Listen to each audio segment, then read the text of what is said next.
రానున్నది టెక్నాలజీల ప్రపంచం. మనిషి ఏ అవసరాలనైనా తీర్చేందుకు టెక్నాలజీలే ఆసరా కానున్నాయి. ఇప్పటికే ఎన్నో సాంకేతికతలు మనల్ని నడిపిస్తుండగా కొత్తగా రానున్న టెక్నాలజీల గురించి నిపుణులు అంచనాలు ఎలా ఉన్నాయో ఈ రోజటి ఇండెప్త్ ద్వారా తెలుసుకునే ప్రయత్నం చేద్దాం. ప్రపంచవ్యాప్తంగా ఇప్పుడు సాగుతున్న సాంకేతికత జోరును బట్టి చూస్తే 2024లో ఈ పరిజ్ఞానం పెరుగుదల ఏ మేరకు ఉండబోతుందని ఊహించుకోవచ్చు. న్యాయ, అకౌంట్లు, ఉద్యోగుల ఎంపిక వంటి కీలక అంశాల్లో ఆర్టిఫిషియల్ ఇంటెలిజెన్స్ ను పెద్ద ఎత్తున వాడే అవకాశంలో ఆ రంగాలు దూసుకుపోనున్నాయి. టెలికమ్యూనికేషన్స్ రంగంలో కీలకంగా మారిన 5G టెక్నాలజీ ఇప్పటికే కొన్ని దేశాల్లో పూర్తిగాను, భారత్లోనూ కాస్త ఆలస్యంగానైనా అమల్లోకి వచ్చింది. అయితే ఎందుకో గాని దేశం మొత్తంగా అది అందుబాటులో లేదు. ఇప్పటికప్పుడు మనకు దీని ప్రయోజనాల గురించి పెద్దగా తెలియకపోవచ్చు. గురూజీ రామ్ నారాయణ్ జీ ప్రపంచ ప్రఖ్యాత జ్యోతిష్యులు ఇప్పుడు మన హైదరాబాద్ లో ఎటువంటి సమస్యలకైనా తక్షణ పరిష్కారం చేయబడును. సంప్రదించండి 96651137 9000004357. సామాన్యుడికి ఇది కేవలం సినిమాలు వేగంగా డౌన్లోడ్ చేసుకోవడం కోసం, యూట్యూబ్ వీడియోలను బఫరింగ్ కాకుండా చూడడం కోసం అని మాత్రమే తెలుసు. కానీ ఎన్నో రంగాల్లో నిపుణులకు 5G ఉపయోగం, దాని విలువ బాగా తెలుసు. ఈ సంవత్సరం విప్లవాత్మక మార్పులకు ఈ టెక్నాలజీ శ్రీకారం చుట్టబోతుంది. ఉదాహరణ కోసం చూస్తే గిగాబైట్ల సైజులో ఉండే వైద్య సంబంధిత నివేదికలను ఎక్కడో ఉన్న స్పెషలిస్ట్ డాక్టర్లకు క్షణాల్లో చేరిపోయే అవకాశం ఉంటుంది. అంతరిక్షం నుంచి శాటిలైట్స్ పంపే వందల గిగాబైట్ల సమాచారం తక్షణం గమ్యానికి చేరడం సాధ్యపడుతుంది. వాతావరణం డేటా, వ్యవసాయ డేటా సహా మరెన్నో సమాచారాలు ఈ మాధ్యమం ద్వారా అవసరమైన చోట్లకు చేరుకోనున్నాయి. టెక్నాలజీల సంగతి అటుంచితే రాబోయే రోజుల్లో విద్యుత్తులో నడిచే 2 వీలర్స్, 4 వీలర్స్ తో సహా రవాణాకు ఉపయోగించే ఆటో రిక్షాలు, చిన్న సైజ్ ఎలక్ట్రిక్ ట్రక్కులు మార్కెట్లను పోటెత్తునున్నాయి. గడిచిన 2022 సంవత్సరంలో సాంకేతిక పరిజ్ఞానం కొంత స్తబ్దుగానే నడిచిందనడంలో సందేహం లేదు. కరోనా సృష్టించిన భీభత్సం కారణంగా కొంత మాంద్యం కనిపించింది. ఇక ఈ మధ్య కాలంలో ప్రపంచాన్ని బాగా ప్రభావితం చేసిన క్రిప్టో కరెన్సీ గురించి చెప్పుకోవాలి. గత సంవత్సరం సుమారు ఇది 2 లక్షల కోట్ల డాలర్ల సంపదను తుడిచిపెట్టేసింది. క్రిప్టో కరెన్సీ అన్నది మొదటి నుంచి ఎండమావి వంటిదేనని నిపుణులు వాదిస్తూ వచ్చారు. క్రంచ్ బేస్ అంచనాల మేరకు వెంచర్ క్యాపిటల్స్ మద్దతుతో నడుస్తున్న కంపెనీలు గత ఏడాది తీవ్ర నష్టాన్ని చవిచూశాయి. ప్రపంచాన్ని శాసిస్తున్న ఆర్థిక మందగమనం పరిస్థితులు ఇప్పుడిప్పుడే సర్దుకుంటాయన్న సూచనలు కనుచూపు మేరలో కనిపించడం లేదు. మరోవైపు దేశ విదేశాల్లో రాబోయే ప్రపంచ ఆర్థిక మాంద్యం భయానికి ఉద్యోగాలు ఊడుతున్నాయి. ఐటీ కంపెనీల్లో పెద్ద ఎత్తున ఉద్యోగాలు కోతలు పడుతున్నాయి.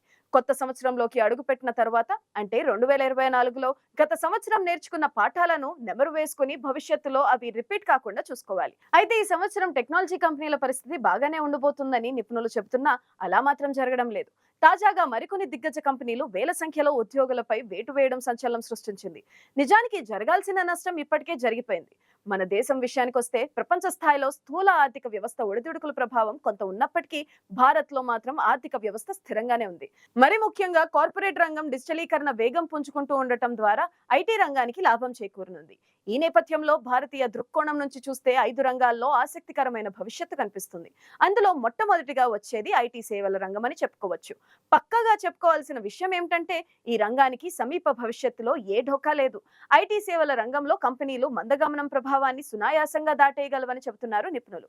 2001 నాటి .com సంక్షోభాన్ని, 2008, 2009 నాటి ఆర్థిక మాంద్యాన్ని కూడా ఇవి తేలికగా గట్టెక్కడమే అందుకు ఉదాహరణ అంటున్నారు విశ్లేషకులు. సుమారు 2500 కోట్ల డాలర్లు విలువైన ఐటీ సేవల రంగం ఇప్పటికే అసంఖ్యాకమైన టెక్నాలజీ బిజినెస్ మోడల్లో మార్పులు చవిచూశాయి.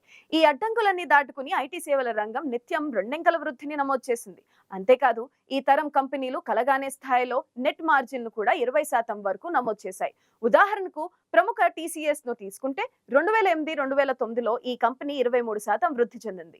అప్పట్లో ఇది కేవలం 600 కోట్ల డాలర్ల కంపెనీ మాత్రమే. ఇప్పుడది ఏకంగా 2000 కోట్ల డాలర్ల కంపెనీగా ఎదిగింది. అంతే స్థాయిలో రెండంకెల వృద్ధి అంచనాలు వేస్తుంది. ఆర్థిక వ్యవస్థ నెమ్మదిగా నడుస్తున్నప్పటికీ కంపెనీలు తమ ఖర్చులు తగ్గించుకునేందుకు అవుట్ సోర్సింగ్ విధానాలను ఎక్కువ చేస్తుంటాయి. ఇది నిజంగా భారతీయ కంపెనీలకు లాభదాయకంగా మారింది. అంతేకాకుండా భారతీయ కంపెనీలు క్లౌడ్ వంటి ఈ కాలపు టెక్నాలజీల్లోనూ ముందు వరుసలో ఉండటమే కాకుండా కంపెనీల డిజిటలీకరణలోనూ కీలకంగా ఎదిగాయి. దేశంలో ఆర్థిక లావాదేవీలకు సంబంధించిన డిజిటల్ మౌలిక సదుపాయాలు చక్కగా అమరిపోయాయి. అకౌంట్ అగ్రిగేటర్ కూడా త్వరలో అందుబాటులోకి రానుంది. ఫలితంగా చిన్న చిన్న వ్యాపారులకు రుణాలు లభ్యత మెరుగయ్యే అవకాశాలున్నాయి. అలాగే కొంచెం బీద కుటుంబాలకు కూడా అకౌంట్ అగ్రిగేటర్ కారణంగా రుణాలు తీసుకోవాలని అనుకున్న వారు వివరాలు కూడా వారి అనుమతితో ఇతరులకు అందుబాటులోకి వస్తున్నాయి. దీనివల్ల ఇతర కంపెనీలు మెరుగైన రీతిలో రుణాలు అందించే ప్రయత్నాలు చేస్తాయి. సమాచార లేమి కారణంగా ఇప్పటి వరకు ఇది సాధ్యం కాలేదు. ఈ రుణ వితరణ పెంపు మొత్తం ఫిన్టెక్ కంపెనీల ఆధ్వర్యంలో జరుగుతుంది కాబట్టి వినియోగం కూడా పెరుగుతుంది. ఇళ్ల కొనుగోలు, పొదుపు మొత్తాలు ఆర్థిక వ్యవస్థలో పెట్టుబడులుగా చేరుతాయి. ఈ దృష్టిలో చూస్తే ఫిన్టెక్ కంపెనీలపై 2023లో నిత్యం కన్నేసి ఉంచడం అవసరం అంటున్నారు నిపుణులు. రోజు రోజుకు కృత్రిమ మేధ ప్రపంచాన్ని ఇంతై వట్టుడింతై అన్నట్లుగా ఎదుగుతుంది. ఆర్టిఫిషియల్ ఇంటెలిజెన్స్ వినియోగం అన్ని రంగాల్లోకి విస్తరిస్తుంది. ఈ ఏడాది ప్రజలకు ఏఐ సామర్థ్యం గురించి ఓపెన్ ఏఐ పరిచయం చేసింది. దీని తాలూకా చాట్ జీటీపీ అందుకు వేదికైంది. మిషన్ లెర్నింగ్, కృత్రిమ మేధ తాలూకా టెక్నాలజీలను విస్తృత స్థాయిలో వాడేందుకు అవకాశం కలుగుతుంది.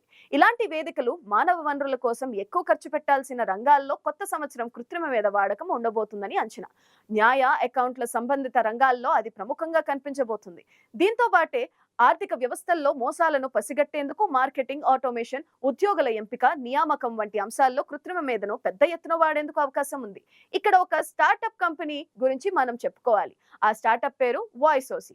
ఎవరికైనా వైద్య సహాయం అవసరమైన వారు కంప్యూటర్లో మాట్లాడడం ద్వారా డాక్టర్ అపాయింట్మెంట్లు బుక్ చేసుకోవచ్చు. దీంతో ఆ తర్వాత వాట్సాప్ ద్వారా సంప్రదింపులు, టెస్టులు బుక్ చేసుకోవడం, డబ్బులు చెల్లించడం, మందులు ఆర్డర్ చేసుకోవడం అన్ని చిటికలో చేసుకోవచ్చు.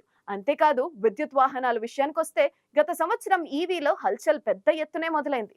ఎన్నో కొత్త కంపెనీలు జనానికి పరిచయం అయ్యాయి. అయితే బ్రాండెడ్ కంపెనీలు రాక కోసం వినియోగదారులు ఎదురు చూస్తున్నారు. అలాగే విస్తృతంగా ఎక్కడ పడితే అక్కడ బ్యాటరీలు ఛార్జింగ్ సౌకర్యం కోసం జనం చూస్తున్నారు. ఆ మేరకు కంపెనీలు పాయింట్ టు పాయింట్ ఛార్జింగ్ కేంద్రాలను ఏర్పాటు వేగవంతం చేస్తుండటంతో 2024లో ఈవీలు పెద్ద ఎత్తున రంగ ప్రవేశం చేయనున్నాయి. దాంతో కాలుష్యాలు గణనీయంగా తగ్గిపోయే అవకాశం ఉంది. సిటీల్లో 2 వీలర్ తో పాటు నగరాల్లో సరుకుల రవాణాకు ఉపయోగించే ఆటో రిక్షాలు, చిన్న సైజు ట్రక్కులు లాంటివి ఎక్కువ కానున్నాయి. రీసెర్చ్ అండ్ మార్కెట్.com అంచనా ప్రకారం విద్యుత్తుతో నడిచే ద్విచక్ర వాహనాలు కొనుగోళ్లు ఏడాదికి 29% పెరగనున్నాయి. అంటే 2027, 2028 నాటికి అమ్మకాలు పీక్స్ కు చేరుతున్నాయి అన్నమాట. ఇది ఈ సంవత్సరంలో ప్రముఖంగా కనిపించబోయే టెక్నాలజీ అభివృద్ధి అంటున్నారు విశ్లేషకులు.